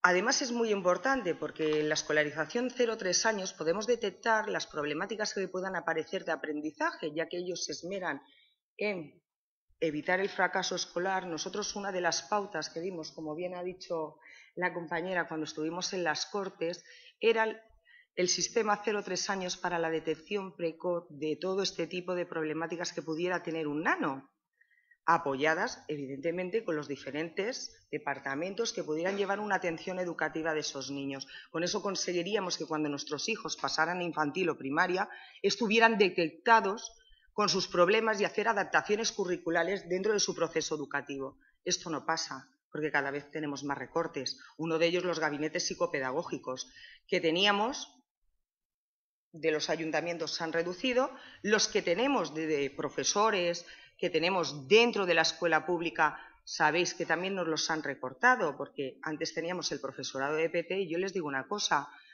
si un centro realmente necesita 2 profesionales de EPT, déjeme usted los 2 profesionales de EPT y si necesito uno de audición y lenguaje me lo pone usted también, pero no me quite uno de EPT, que es lo que ha hecho la Consellería, para meterme uno de audición y lenguaje, porque lo único que estoy consiguiendo es sobrecargar de horas al profesor que lleve el PT y el otro pobre pues se las va a estar mirando porque no son las mismas competencias y yo creo que la Consellería de Educación debería saber que no son los mismos, no son las mismos el PT que la audición y lenguaje. Como les estaba diciendo, estas familias todavía han pasado de un recorte más bestial. El recorte que les han pegado ha sido un 18% y además una congelación. Estas familias que escolarizan a sus hijos de 0 a 3 años han pasado de 0 a 1 añitos que cobraban en el 2010-2011 sobre los 201 euros al mes para poder pagar la escolarización de sus hijos, a día de hoy a 164. En todo este tiempo se ha reducido eso, pero ya al año siguiente ya se quedaron en 164. Al posterior igual. Y hoy por hoy estamos al mismo tiempo. Mientras que deberían negociar, entendemos nosotros, con las empresas que gestionan las escoletas de 0 y 3 años y si se ha producido una reducción considerable en las cuantías que se pagan a las familias, se debería reducir también el precio que cobran estas empresas privadas, porque si no, que lo modifiquen y que busquen otras, pero la Administración mira más por la patronal que por las necesidades de las ayudas que tenemos, en este caso las familias, para poder conciliar también nuestra vida laboral y familiar y evitar por todas esas desigualdades en las que pasan nuestros hijos e hijas para poder ser escolarizados. Recortes a la atención educativa. Esto ya es para fliparlo. Saben que últimamente nos han sacado un decreto con el cual hemos pasado de tener 25 alumnos en una aula a tener 30. Hoy también creo recordar que la consellera ha hecho las declaraciones de inicio de curso, nos ha dicho que tenemos una ratio de un 20,6, si no me equivoco. Eso será el global, ¿no? Porque os puedo asegurar que tenemos muchos problemas con muchos centros en los que están sobresaturados con 30 alumnos dentro del aula. Y estamos hablando ya desde infantil. Yo soy monitora de comedor y he estado muchos años con los pequeñitos, atendiendo de 0 a 3, ahora ya estoy en quinto de primaria, ya casi estoy para graduarme. Pero realmente saben la problemática que se puede encontrar con un docente con niños de 3 años, que hay muchos de los casos, aún no han cumplido los 3 años porque son. Cuando le reducen también el apoyo que tienen los de infantil por los recortes de los docentes que están haciendo, cuando se haga pipí uno, ¿qué hacemos? ¿Nos vamos los 30 al baño? Cuando se caiga uno, ¿qué hacemos? ¿Nos vamos los 30 a curar? La Administración no está velando ni por la seguridad ni por la integridad de nuestros hijos. Y él ha dicho la marea verde. Evidentemente, yo he estado en la marea verde, hemos hecho muchas reivindicaciones, hemos intentado modificar este absurdo de la ley educativa que pretende el señor Wert. ¿Creéis que nos han escuchado? Porque como él ha dicho, el año que viene peor. Os recuerdo que están haciendo toda la articulación de una ley educativa que todavía va a dejar peor el sistema educativo, porque aquí le va a dar todo el poder al señor director, como yo digo, el amo del cortijo, y ni el claustro, ni el consejo escolar vamos a poder decir ni pruna. Yo me lo guiso, yo me lo como, y esa va a ser la participación que vamos a tener las familias dentro del sistema educativo. Vergonzoso. Sigo. Nos han reducido también unidades. Como decía el compañero, yo sí que hablo de privatización. Mientras a la escuela pública le están quitando unidades y quitando líneas, estamos privatizando y concertando cada vez más centros educativos. Pero es que lo más gordo que ahora vamos a tener estos centros fantásticos de inserción social, los CIS, que tanto le gusta a la consellera, con lo cual vamos a ceder suelo público durante 75 años a una empresa privada. Y lo van a gestionar. Y aquí no pasa nada, mientras sí pasa que tenemos 30 alumnos dentro del aula y si nos podemos cargar toda una línea en un centro que sea de 2 líneas, aquí no pasa nada. El sistema que está tomando esta administración era el que hizo Esperanza Aguirre y lo tenéis muy fácil. En Madrid la señora Esperanza llegó y dijo: voy a concertar todo lo que puede y más, concertar.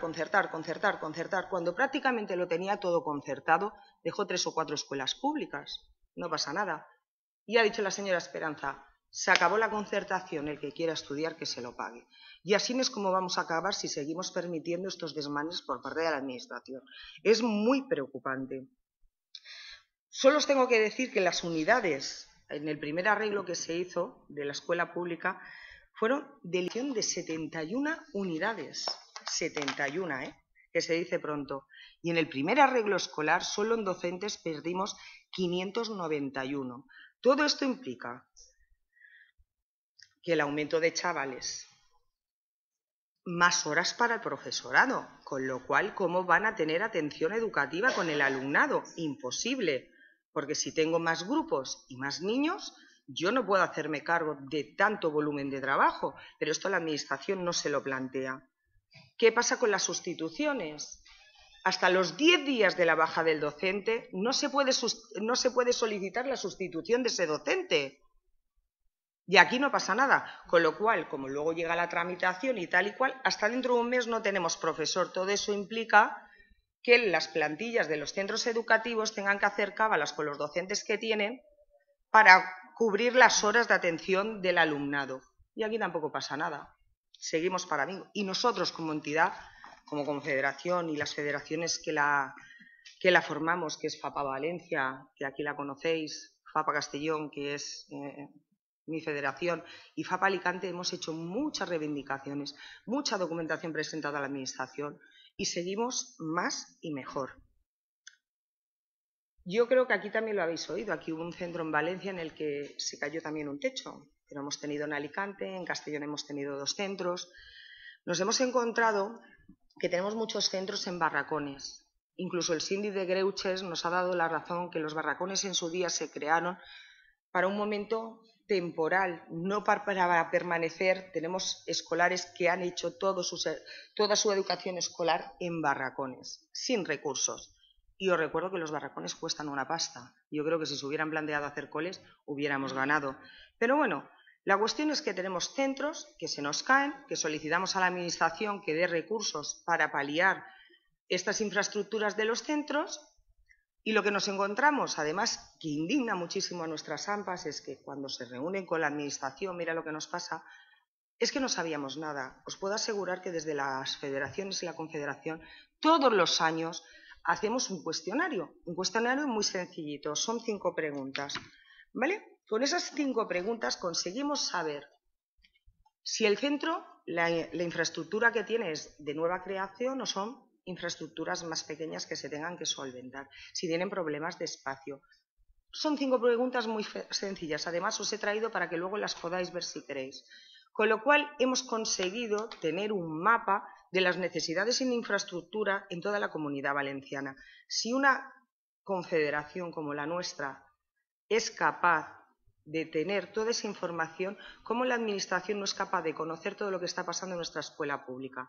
Pues bueno, para ir más para allá, el mes de junio creamos un programa en el Google Maps, que os aconsejo que entréis, que se llama Deficiències de la Escola Pública.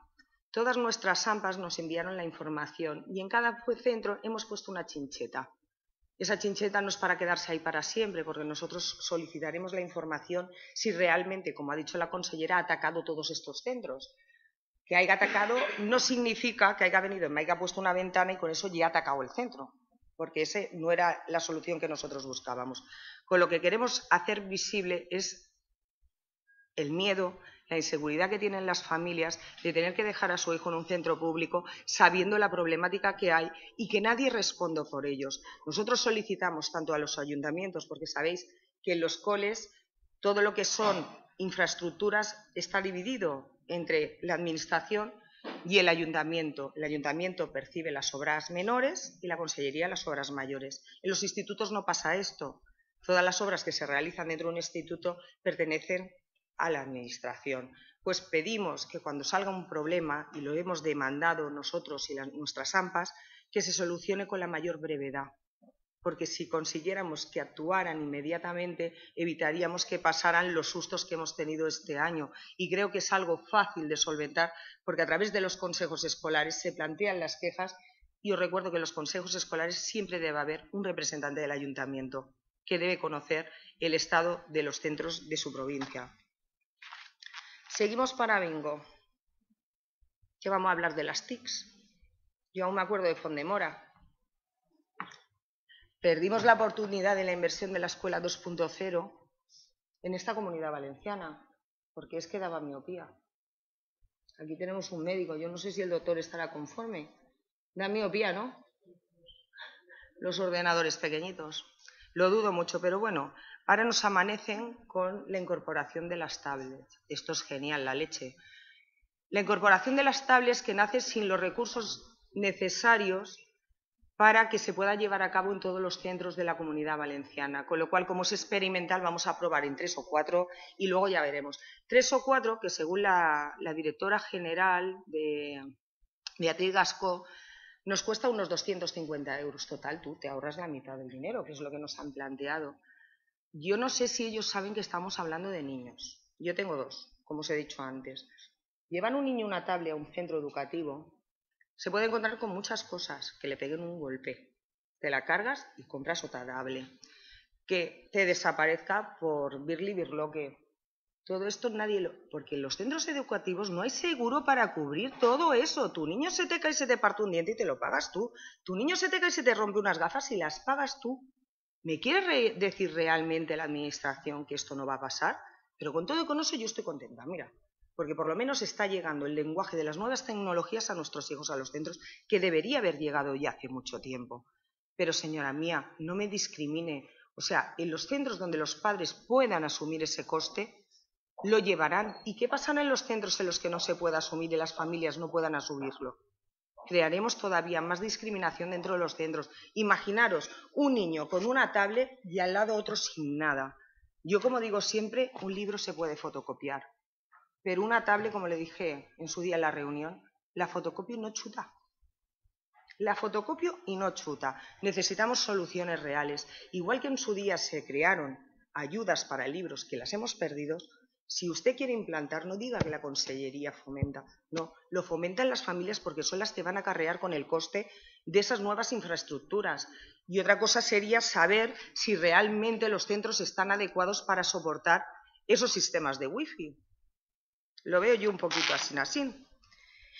Y ya, más que nada, por acabar y no hacerme también muy extensa, porque si no me va a reñir, comentaros lo de la LOMCE. Ya os he dicho antes, esta entidad, la Confederación Gonzalo Anaya, incluida con sus federaciones, hemos dicho no a la LOMCE.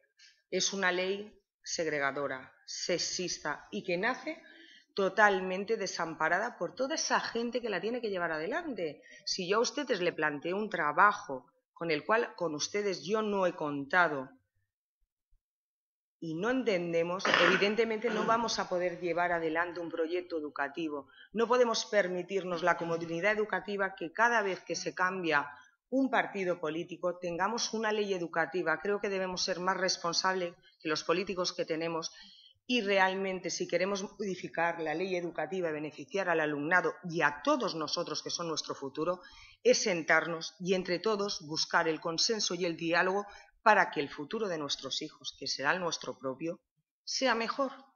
Y no me gustaría irme de aquí, además tengo una frase que me gusta y si me permiten se la voy a leer para que no nos vayamos con tan mal sabor de boca hoy de aquí, porque desde luego que ha sido un poquito... A pesar de todo ello, desde la Confederación Gonzalo Anaya, de la Comunidad Valenciana, queremos destacar la gran tarea que desarrolla la comunidad educativa, de los centros públicos que, a pesar de las políticas de privatización y de recortes, siguen demostrando la calidad de su escuela pública.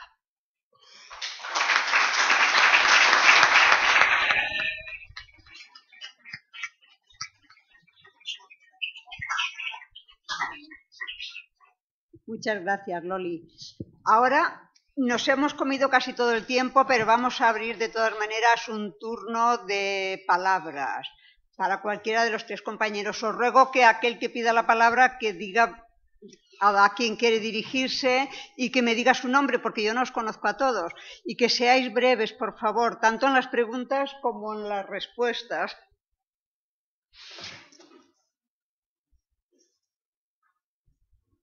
¿Alguien quiere? ¿Nadie quiere preguntar nada? ¿Ha quedado todo muy claro?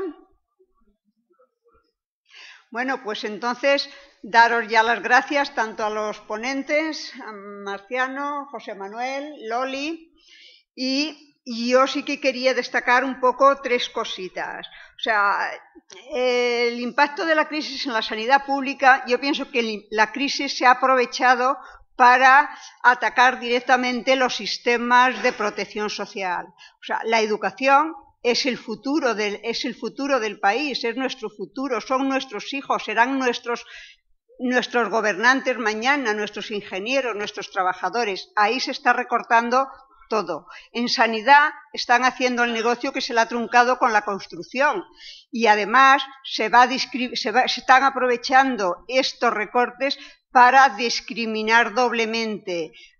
La sanidad ya no es universal, la educación más o menos se está también recortando mucho y se está empobreciendo y los servicios sociales, José Manuel nos lo ha dicho todo, es un sistema que actúa transversalmente en todos los otros sistemas, pero que no ha llegado a consolidarse nunca, se está desmontando y como sindicato, lógicamente, pienso que todos estamos de acuerdo, tendremos que trabajar y luchar y dar el do de pecho para reivindicar estos atropellos en donde sea, en la calle, en las reuniones, y ahí nos emplazamos. Y no me quiero ir sin decir que mañana a las 9:30 continuamos con la ponencia Democracia y Participación Social.